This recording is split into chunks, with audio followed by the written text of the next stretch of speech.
मक्कारी एक छोटी सी चादर की तरह होती है जिसमें पैर छुपाओ तो सर नंगा और सर छुपाओ तो पैर नंगा हो जाता है।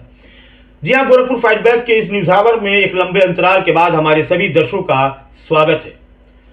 आपको याद होगा कि मैंने कुछ माह पूर्व वक्त नंबर 67 की एक खबर दिखाई थी जिसमें लाल कोठी के बारे में हमने पूरा विस्तार से आप लोगों को अपनी खबर में बताया था और दिखाया था। लाल कोठी का सौदा हो गया ऑर्बिट कंपनी के दो पार्टनर अभिषेक अग्रवाल और आनंद मिश्रा, और साथ में इमामबाड़ा स्टेट के सज्जादा नसीम की बेगम गजाला भी उन दोनों के साथ में पार्टनर थी। लाल कोठी की जमीन का सौदा हुआ और सौदा होने के बाद जो पुख्ता सबूत मुझे मिले, उन पुख्ता सबूत के आधार पर मैंने खबर को चलाया था। मेरी खबर चलाने के बाद इमामबाड़ा स्टेट के कुछ गुर्गों ने मुझे बुलाकर इस जान से मारने की धमकी दी कि इस तरह की खबरों को ना चलाओ। हमने उस खबर को चलाया और दिखाया, लेकिन अब मैं आपको बताना चाहता हूं कि उस लाल कोठी को लेकर के जिस तरीके से लोगों ने, कुछ समाजसेवी लोगों ने गोरखपुर के मंडल आयुक्त को जांच के लिए जो है प्रार्थना पत्र दिया था, उसी में एक जांच की आंख के संरक्षक जमशेद जिद्दी, जिसे आप स्क्रीन पे देख रहे हैं, ये जमशेद जिद्दी है जो जांच की आंख के संरक्षक हैं, जिन्होंने 2023 में गोरखपुर के मंडल आयुक्त को प्रार्थना पत्र दिया था वक्त नंबर 67 की उस बेशकीमती जमीन के बारे में जो गोरखपुर के कालेसर सिविल लाइन में हुआ करती थी, और उसमें एक लाल कोठी हुआ करती थी जिसको जमींदोज करके उस जमीन का बंदरबाट कर दिया गया। आप देख सकते हैं स्क्रीन पे ये वही लाल कोठी है जिस लाल कोठी को जमींदोज कर दिया गया, और हम फिर आपको दिखा रहे हैं स्क्रीन पर कि वो दस्तावेज है जिसमें मियां साहब अदनान फारूक अली शाह ने आनंद मिश्रा और अभिषेक अग्रवाल के साथ में अपनी पत्नी गजाला इन दोनों के साथ में पार्टनर बनाया और उस जमीन पर कॉम्प्लेक्स और पेट्रोल पंप बनाने की एग्रीमेंट में जो है ये तय हुआ था। लेकिन कुछ साल बीतने के बाद गोरखपुर में ऑर्बिट लाइन लाइफ हॉस्पिटल से गोरखपुर के नगर निगम में ऑर्बिट लाइन लाइफ हॉस्पिटल के नाम से उसको दर्ज करा दिया गया।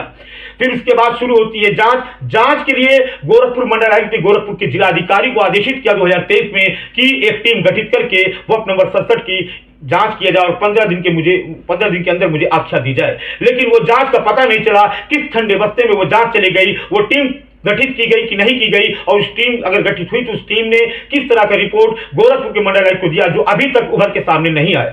फिर उसके बाद मैंने खबर चलाने के बाद में गोरखपुर के राधेश्याम सेरा जो प्रेसिडेंट है राधेश्याम सेरा, और राधेश्याम सेरा एक नामचीन है एनडीए गठबंधन के जो है ये राष्ट्रीय अध्यक्ष हैं कम्युनिस्ट पार्टी के, और इन्होंने गोरखपुर के मंडल अपर आयुक्त को एक प्रार्थना पत्र 2025 में जनवरी में इन्होंने गोरखपुर के अपर आयुक्त को दिया। अपर आयुक्त ने गोरखपुर के जो जिलाधिकारी हैं उनको ये जांच में लिखा कि गोरखपुर की जो ये वक्त नंबर 67 की जमीन, हम आपको कागज अपने स्क्रीन पे दिखा रहे हैं, बगल में भी आप स्क्रीन पे देख सकते हैं, इसमें जांच के लिए जो है वक्त अल्पसंख्यक कल्याण अधिकारी ने गोरखपुर के अदनान फारूक अली शाह वक्त नंबर 67 के जो मुतवल्ली हैं उनको एक लेटर लिखा कि आप 15 दिन, एक हफ्ते के अंदर अल्पसंख्यक कार्यालय में आकर के वक्त नंबर 67 से संबंधित कागजातों को दिखाएं, पर वो कागजात ला करके इमामबाड़ा स्टेट के अदनान फारूक अली शाह ने नहीं दिखाया। आप देख सकते हैं ये वही लेटर है जिसमें लिखा हुआ है, हम अपने स्क्रीन पे भी दिखा रहे हैं आपको, जिसमें लिखा हुआ है कि अदनान फारूक अली शाह वक्त नंबर 67 से संबंधित जो भी आपके पास दस्तावेज है उसे लेकर के आप इन तय तिथि में आकर इस कार्यालय में मिले। लेकिन उस कार्यालय में ना तो अदनान फारूक अली शाह गए और ना ही इस तरह के कोई दस्तावेज पहुंचे। हम आपको दिखाएंगे और बताएंगे गोरखपुर जिला कल्याण अधिकारी के मौर्य ने क्या कुछ कहा। हम आपको आज इस खबर में दिखाने जा रहे हैं कि गोरखपुर के जो यहाँ के नामचीन बुद्धिजीवी लोग हैं उन लोगों ने वक्त नंबर 67 की जमीन को लेकर क्या कुछ कहा। हम आपको दिखाएंगे कि गोरखपुर के अंदर किस तरीके से एक नौजवान व्यक्ति किस तरीके से अपनी बात को रख रहा जो गोरखपुर गृह जनपद का और मुख्यमंत्री गृह जनपद का है। अदनान फारूक अली शाह के द्वारा उस जमीन को बेच दिया गया, और जब मैंने खबर चलाई तो उनके गुर्गे इकरार अहमद ने जो मुबारक खान शहीद आस्ताने का गद्दे नशीन है, जो उसका भी वक्त 151 आता है, उस 151 में उस 151 वक्त की जो कमेटी है उस कमेटी के अंदर भी बहुत ऐसे लोग हैं जिनके पर आपराधिक मुकदमे दर्ज है। हम आपको परत दर परत हर वो खबरों को दिखाएंगे। पहले आप देखिए कि गोरखपुर के बुद्धिजीवियों ने क्या कुछ कहा वक्त संबंधित बातों को लेकर के। क्या जमीन को बेचना चाहिए? अल खैर की जो जमीन हुआ करती है, जो अल्लाह के नाम पर लोग दान किया करते हैं, उस जमीन को ना लोग कोई बेच सकता है ना उसे अपने काम में ला सकते हैं। हाँ, गरीब मिस्किन गरीबों के लिए, मस्जिद के लिए, ईदगाह के लिए, इस तरह कब्रिस्तान की जमीन का जो है इस्तेमाल में लाया जाता है। पहले आप देखिए कि गोरखपुर के बुद्धिजीवियों ने क्या कुछ कहा वक्त बिल को लेकर के, और क्या कुछ कहा इमामबाड़ा स्टेट अदनान फारूक अली शाह के उस किरचे पर जो उन्होंने उस लाल कोठी की जमीन को बेचा था। आइए देखते हैं क्या कुछ कहा बुद्धिजीवियों ने। संबंधित जो इस वक्त पूरे हिंदुस्तान के अंदर जो है माहौल गर्म है अमेंडमेंट बिल को लेकर के, जो प्रोटेस्ट चल रहा है उसके लिए क्या कुछ कहना चाहते हैं, और वक्फ की संपत्ति बिकनी चाहिए कि नहीं बिकनी चाहिए, इन सब चीज़ों के बारे में थोड़ा हम आपसे जानना चाहते हैं। पहले तो आप ये बताइए कि क्या आप इसके पक्ष में हैं, जो अमेंडमेंट बिल जो है केंद्र सरकार पास करने वाली है या जो प्रोटेस्ट चल रहा है, उसको लेकर क्या कुछ कहेंगे आप? देखिए, जो मौजूदा सरकार इस वक्त वक्फ बोर्ड की ज़मीनों के मुतल्लिक अपनी मुहिम छेड़ी है, उसके खिलाफ हर नेक इंसान होगा, क्योंकि यह वक्फ बोर्ड का मतलब अल्लाह के नाम पर जो ज़मीनें दी जाती है वो गरीबों के उत्थान के लिए, मजलूमों के उत्थान के लिए दी जाती है। ऐसी ज़मीनों पर किसी भी सरकार या किसी भी को हक नहीं बनता है कि वो उसको बेचे, बल्कि उसकी भलाई के लिए जो भी उससे आमदनी होती है वो गरीबों पर खर्च किया जाए। या गोरखपुर हो या कहीं का भी हो, इस मामले में बहुत मैं इस खुशी जाहिर कर रहा हूँ कि एक नौजवान शाहिद खान साहब जो अपनी खबर चला रहे हैं, उनके मुतल्लिक तमाम आवाज़ें आ रही हैं, उनके पर दबाव पड़ा जा रहा है। यह नहीं होना चाहिए। एक हक बात बोलने के लिए एक मर्द मुजाहिद अगर सामने है तो उसकी हक बात को सुनना चाहिए और उस मर्द मुजाहिद के मुतल्लिक जो है संज्ञान में लेना चाहिए कि क्या वह हक है। जैसे गोरखपुर की वक्फ बोर्ड की ज़मीन इमामबाड़े की है, इस इमामबाड़े की ज़मीन पर आता है कि तमाम हम लोग जब थे, रोशन अली साहब को 15 गांव दिया गया, आज वह कहीं गांव देखने को नहीं मिल रहा है। आए दिन लोग उस पर नाजायज़ कब्जा करते और बेचते चले जा रहे हैं। ये बिल्कुल गलत है, क्योंकि अल्लाह के नाम जो ज़मीनें दी जाती हैं वह बेची नहीं जा सकती, खरीदी नहीं जा सकती, उसको ट्रांसफ़र नहीं किया जा सकता। उसकी आमदनी का जो हिस्सा होता है वह गरीबों मज़दूरों की शिक्षा, तालीम और रोज़गार पर दिया जाता है। इस वर्तमान में जो आपने एक आवाज़ उठाई है, एक आवाज़ लेकर चल, मैं उसकी सराहना करता हूं, उसके लिए दुआएं करता हूं कि इस तरह के नौजवानों को आगे आना चाहिए, हक बोलने के लिए अपने सीने को सामने रखना चाहिए। अगर उनको एक बार हमने ऐसे चलते फिरते खबर भी देखा, उन पर तमाम तरह के लोगों ने दबाव दिया, तमाम धमकियाँ दिया, लेकिन मैं उनके हिम्मत की दाद दे रहा हूँ कि आज वो अपने चैनल के माध्यम से लोगों को जागरूक कर रहे हैं और अल्लाह की संपत्ति के ऊपर अपनी लड़ाई लड़ रहे हैं। अल्लाह उनकी मदद फरमा। हम इसी दुआओं के साथ अपनी बात को वापस ख़त्म करता हूँ। क्या नाम आपका है? मेरा नाम मकबूल अहमद मंसूरी है, गोरखपुर जी। तो स्थिति है और जिसके कारण सरकार की नज़र पड़ी कि वक्फ की ज़मीनें तमाम इधर उधर पूरे भारत में फैली हुई हैं और इसके कारण ये जो वक्फ बिल में संशोधन विधेयक लाया जा रहा है, यह इसी का नतीजा है। क्योंकि मतलब इसी नतीजे की मतलब ये लोग बेच बेच के खा रहे, बंदर बाट कर रहे हैं। जो भी गोरखपुर के बारे में आप क्या जानते हैं? मियाँ साहब को आप जानते हैं कि नहीं जानते हैं? क्या इमामबाड़ा वक्फ बोर्ड की ज़मीनों को अदरन फरूक अली साहब क्या उसको बेच सकते हैं कि नहीं बेच सकते? वक्फ के बारे में कितनी जानकारी आपको? देखिए, जैसे मठ मंदिर हैं वैसे वक्फ की भी ज़मीनें हैं। यह जो लोग दान देते हैं वह सामाजिक सेवा के लिए दान देते हैं, न कि उसको बेच करके खाने के लिए। और जो कानून बने हुए हैं ये ऑलरेडी पहले से 1954 से ही बने हुए, वक्फ के बने हुए हैं और मठ मंदिरों के लिए भी बने हुए हैं कि जब अब कोई उस मंदिर को, उस मठ को या वक्फ बोर्ड से संबंधित किसी संपत्ति को बढ़ाना है, स्कूल खोलना है और कुछ करना है और धन नहीं उपलब्ध है, तो उस धन को हाई कोर्ट के परमिशन से या वहाँ के जिलाधिकारी के द्वारा सरकार के परमिशन से, बिना परमिशन के तो उस पर आप एक रत्ती नहीं कुछ कर सकते हैं। उसको बेचा जाएगा, वो हाई कोर्ट के नॉलेज में लाया जाएगा, परमिशन मिलने के बाद उसको बेचा जाएगा और उस संपत्ति का आगे बढ़ाने के लिए उपयोग किया जाएगा। ऐसे में इन सब मुद्दों को लेकर अगर कोई पत्रकार आवाज़ उठाता है और उसकी जान माल को खतरा है, क्या कहना चाहिए? आप अपनी बात करिए। मैंने आप सुना है कि आपको धमकी दी गई है, आप सीधे छिपा करके कहते हैं। आप अपनी बात कहिए कि आपको धमकी दी गई है। कई जगह आपने इस मुद्दे को उठाया है। मैंने जमशेद जिद्दी का भी कई मामला देखा है, अखबार वगैरह में निकलता रहता है।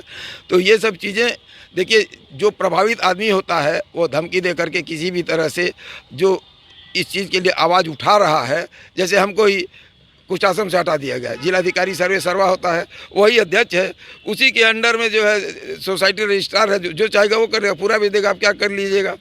तो उसी तरह से और सब जगहों पर है। अगर आपको धमकी दी जा रही है तो इसका मतलब है कि कहीं झोल है, कहीं दाल में काला है, वरना बुला करके आपको बताया जाता, जो आपकी समस्या है समझा दिया जाता कि भाई ये चीज़ है, आप देख लीजिए, नहीं है तो आप उस पर मुकदमा कर दीजिए, आप एक जनहित याचिका दायर कर दीजिए। लेकिन अगर आपके साथ ये घटना घटित हो रही है तो यह दुर्भाग्यपूर्ण है और इस पर सरकार का ध्यान जाना चाहिए। क्या शुभ नाम आपका है? मैं अरुण कुमार श्रीवास्तव उर्फ महंत अरुण दास ब्रह्मचारी, मैंने वस्त्र त्याग दिया है। ये महंत अरुण कुमार जी है और आपने सुना कि इन्होंने क्या कुछ कहा। आपने कहा कि ये भी एक मठ के मठाधीश हुआ करते, मतलब वहाँ पे उत्तराधिकारी थे, इनको बनाया गया था। और इन्होंने जब आवाज़ उठाई उस चीज़ की कि उस मठ से संबंधित जितनी ज़मीनें थी वक्त बेवक्त वो कम होती चली गई। जिस तरीके से वक्फ बोर्ड है वैसे कि इनका भी, ये भी किसी मठ के जो है उत्तराधिकारी थे। गोरखपुर के अंदर देखा जाए तो मुख्यमंत्री योगी आदित्यनाथ का गृह जनपद, मुख्यमंत्री योगी आदित्यनाथ ने कुंभ मेले के दौरान ये कहा था मुख्यमंत्री ने कि वक्फ बोर्ड है कि बोर्ड माफिया है। वक्फ बोर्ड से एक एक इन ज़मीन लेने की बात, एक एक 13 फसली से जितनी भी ज़मीन है वो लेने की बात मुख्यमंत्री योगी आदित्यनाथ ने की थी। हमारे मुख्यमंत्री योगी आदित्यनाथ जब इतना संजीदा है वक्फ बोर्ड की ज़मीनों को लेकर के, तो मैंने उनके इस संबोधन से पहले, उनके इस बातों से पहले मैंने नवंबर माह में खबर दिखाई थी मुख्यमंत्री योगी आदित्यनाथ गृह जनपद के अंदर जो कालीसर के पास लाल कोठी हुआ करती थी उसको तोड़ करके अरबिट कंपनी वालों को अदनान फारूक अली शाह ने रजिस्ट्री कर दिया, उसको बेच दिया। मैंने आवाज़ उठाई और मुझे बुला करके जान से मारने की धमकी दी गई। इकरार अहमद जो गोरखपुर जो मुबारक खान शहीद के जो है वहाँ पे अध्यक्ष है, वहीं देखा जाए कि उस कमेटी के अंदर भी ऐसे बहुत से लोग हैं जिनके पर आपराधिक मुकदमे दर्ज हैं।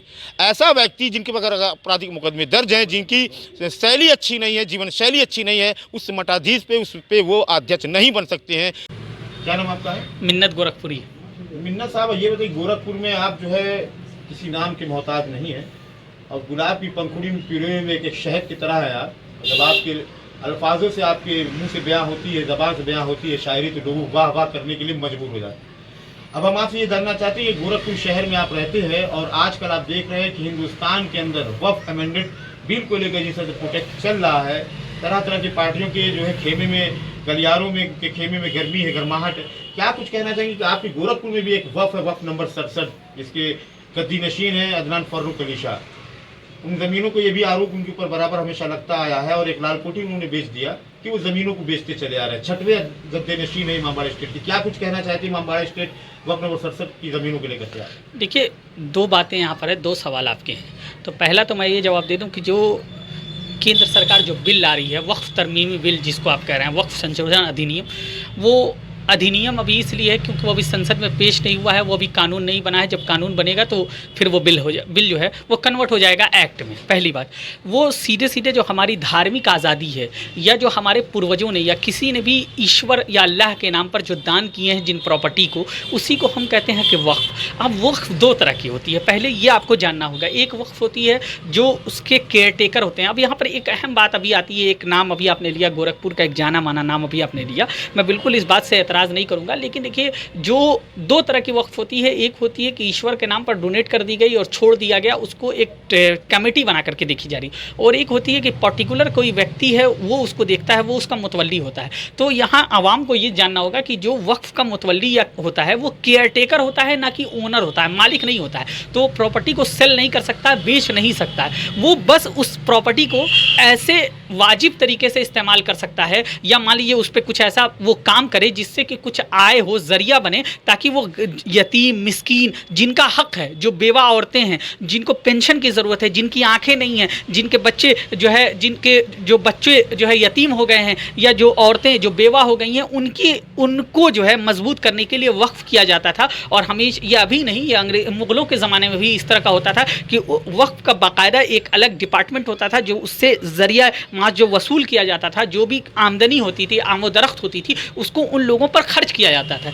दुर्भाग्य की बात यह है कि आज के दौर में बहुत सारे, मैं सिर्फ गोरखपुर ही नहीं, पूरे हिंदुस्तान में बहुत सारे ऐसे वक्फ के जो मुतवल्ली हैं, जो अपने आप को जो है वो केयर टेकर ना समझ करके उसको ओनर समझ रहे हैं, वो अपने आप को मालिक समझ रहे हैं। इस वजह से ऐसे हालात पैदा हुए हैं। और एक बार पुनः मैं आपके चैनल के माध्यम से हाथ जोड़ करके ये गुजारिश करूँगा कि जो लोग भी वक्फ के मुतवल्ली हैं, उनकी ये जिम्मेदारी है कि अल्लाह रब्बुल इज़्ज़त ने उन्हें ये मनसब अदा किया है कि वो वहाँ से लोगों की मदद कर सके, लोगों की खिदमत कर सके। अल्लाह ताला ने उनको मुंतखब किया है, चुना है, तो वो ये याद रखें कि अल्लाह की लाठी में आवाज़ नहीं है। अगर वो इज़्ज़त दे सकता है तो वो जलील भी कर सकता है, खार भी कर सकता है। तो ऐसा कोई भी काम ना करें जिससे कि हमारी कौम के ऊपर कोई सवाल उठ सके, उनकी ज़ात के ऊपर कोई सवाल उठ सके। और मैं ये आपके चैनल के माध्यम से एक मरतबा फिर हिंदुस्तान की सरकार से ये कहना चाहूँगा कि इस तरह की किसी भी बिल को हम लोग कतई बर्दाश्त नहीं करेंगे। यकीनन ये सीधे सीधे हमारे जो मजहबी मामले हैं जो हमें दिए गए हैं, आप कभी पढ़िएगा भारत शासन अधिनियम 1935, उस वक्त ये बात कही गई थी जब हमारा मुल्क आज़ाद नहीं हुआ था, तब भी हमें बहुत सारे अख्तियारात दिए गए थे।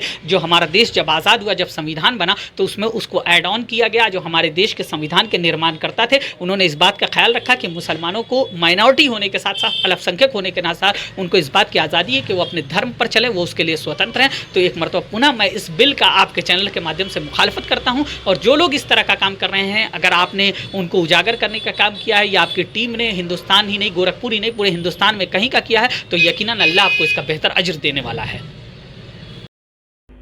तो आपने देखा गोरखपुर के जो बुद्धिजीवी हैं, जो बुजुर्ग लोग हैं, उन लोगों ने क्या कुछ कहा। हम किसी लड़के से, किसी नौजवान से आपको नहीं रूबरू कराए हैं, हम उन लोगों से रूबरू कराए हैं जिसमें से एक अरुण कुमार जी हैं, जो कभी शेखपुर में एक मंदिर हुआ करती थी, वहां के मठ के पीठाधीश्वर हुआ करते थे, और इन्होंने 12 साल वहां पर अपनी सरकारी नौकरी को छोड़ करके वहां पर इन्होंने सेवा दिया।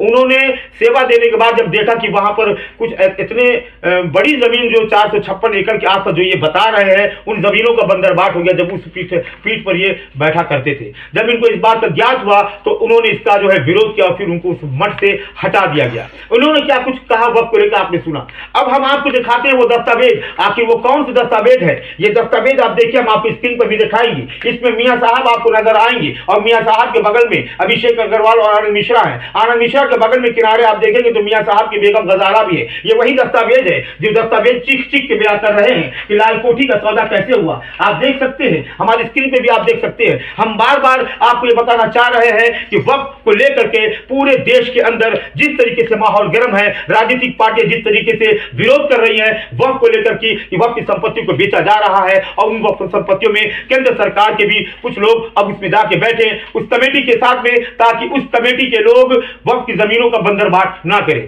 पूरे देश में माहौल गर्म है। कहीं ना कहीं देखा जाए, कुछ MIM के जो राष्ट्रीय अध्यक्ष है असदुद्दीन ओवैसी भी शाहीन बाग में उस धरने के दौरान वहां पहुंचे थे, और वक्त के तरफ से उन्होंने बोला था कि वक्त की जमीनों को लेकर कोई बिल पास ना किया जाए। अब हम आपको ये दिखाना चाहते हैं कि गोरखपुर के अल्पसंख्यक कल्याण अधिकारी के मौर्य ने क्या कुछ कहा उस जांच को लेकर के। जो राजेश शामसेरा जो यहाँ के समाज सेवी हैं और NDA गठबंधन के कम्युनिस्ट पार्टी के राष्ट्रीय अध्यक्ष हैं, उन्होंने यहाँ के जो है जिला अपर आयुक्त को एप्लीकेशन दिया था। अपर आयुक्त ने जनवरी माह में वो आदेश किया था गोरखपुर के जिलाधिकारी को एक टीम गठित करके स्वयं जांच करिए आप, लेकिन एक माह बीत जाने के बाद अभी तक किसी भी करवट उठ नहीं बैठा है, और इस जांच को लेकर के अभी तक गोरखपुर के जो प्रशासनिक लोग हैं एक्शन नहीं लिया है। देखिए क्या कुछ था के मौर्य ने, और के मौर्य ने उनको नोटिस भी भेजा था। फिर क्या कहा उन्होंने के मौर्य ने, आप हमारी सर वक्त नंबर 67 को लेकर के आपको एक कमिश्नर साहब में से जांच आई होगी। 2024 माह में भी जो है आपको फरवरी माह में एक जांच जमशेद जिद्दी जो जांच के यहाँ से संरक्षक है वो, और एक राजेश शामसेरा है। तो इन दोनों लोगों ने अपने अपने पैड पे एक जांच का आदेश, मतलब वक्त नंबर 67 जो मियाँ साहब जो कालेसर की लाल कोठी को जो है बेच दिया उन्होंने, तोड़ ताड़ के उसको जो है निर्दोष कर दिया, अर्बिट कंपनी वालों को उन्होंने बेच दिया। क्या कुछ सर प्रेफरेंस में क्या जाँच आई, आगे बढ़ी, क्या गठित हुई थी, क्या निर्णय निकल के आया? जो शिकायत आई थी इसके संदर्भ में उप जिलाधिकारी सदर को भेजा गया था, और जो उसमें रिपोर्ट आई है उसको तो कमिश्नर साहब को प्रेषित कर दिया गया था। और दूसरा है कि दोबारा जो अभी शिकायत आई है इसके संदर्भ में संबंधित मुतवल्ली से और जो भी शिकायतें थी उसके संदर्भ में आख्या मांगी गई। अभी तक आख्या प्राप्त नहीं है, जैसे ही आख्या प्राप्त होती है हम नियमानुसार उसको बोर्ड को भेज देंगे। सर उनको एक समय सीमा दी गई थी आपके कार्यालय के द्वारा लेटर के माध्यम से, अभी तक उन्होंने दिया नहीं। मैंने फिर आज रिमाइंडर किया है उनको, और जैसे ही देते हैं, अगर नहीं भी देते हैं तो देखते हैं एक्ट में क्या प्रावधान है, उसके तहत हम बोर्ड को भेज देंगे प्रकरण। तो आपने सुना कि गोरखपुर के अल्पसंख्यक कल्याण अधिकारी के मौर्य ने कहा कि मैंने मियां साहब को, अदरन फरूक अली शाह को यहाँ से एक लेटर भेजा था, और उनसे कहा गया था उस लेटर में कि दस्तावेज के सारे दस्तावेज के साथ में वो अल्पसंख्यक कल्याण अधिकारी में देय तिथि के अनुसार उपस्थित हो, पर वो उपस्थित नहीं हुए। और उन्होंने कहा है कि अब इसके बाद फिर एक रिमाइंडर लेटर उनको भेजा गया है, जब वो यहाँ आएंगे तो देखा जाएगा। अगर वो दस्तावेज नहीं देते हैं तो कहीं ना कहीं से भी उस दस्तावेज की उनको जो है तैयारी करके वो उस पर कार्रवाई करेंगे। जिंदगी में चाहे कोई कितना ही बड़ा शतरंज का खिलाड़ी हो, छल करने वाले व्यक्ति की अंत में मात ही होती है। तो आपको आगे हम और भी वक्त नंबर 67 से संबंधित खबरों को दिखाएंगे। अब आगे हम आपको दिखाएंगे गोरखपुर में हट्टीमाई थान के पास में एक जमीन है वक्फ की, उस जमीन का भी बंदरबाट कैसे हुआ, उन दस्तावेजों के साथ, पुख्ता सबूतों के साथ में हम एक बार फिर आपके सामने आएंगे। तब तक के लिए गोरखपुर फाइट बैक के लिए मैं शाहिद खान आपको हमेशा निरंतर खबर दिखाता चला रहा हूं। आप सभी को एक बार फिर से नमस्कार, खुदा हाफिज।